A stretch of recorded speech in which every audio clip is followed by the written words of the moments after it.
You know, I'm often asked, where do we go from here? And I think we need to teach ourselves and teach our children about being mindful about the world we're in, how we use materials, how we use the rest of the world, how we deal with each other, and to give each other and ourselves enough space to get to a place of calmness and harmony with the world. The ideal of the One Health movement is to not only understand what's going on today, but to predict what could happen in the future, and to manage future events in a way that it's most conducive to health in the animals, the humans, and the ecosystem. So if we do this right, we can have a better future. I would say the most straightforward way to start to really understand the power of, for instance, biophilia is to practice.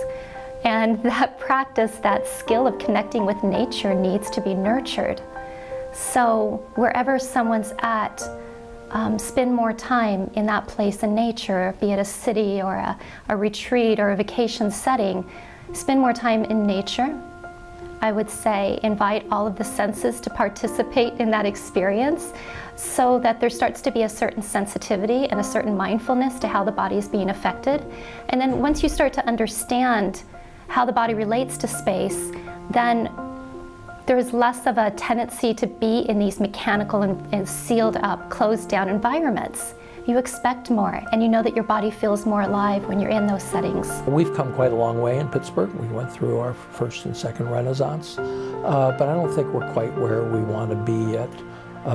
Some of the uglification of buildings in Pittsburgh during the 50s and 60s, which were put up primarily to be expedient and economical, missed an awful lot of what we are as human beings, which is an appreciation of form and color and design. All those things are actually things that make our environments more effective ones for people to work, play, study, all those things. And I think we're now at a point, at least in the evolution here in the West, and here, even here in Pittsburgh, to say, let's step back and say, it's good, can we make it better? And what are the things that we would need to do?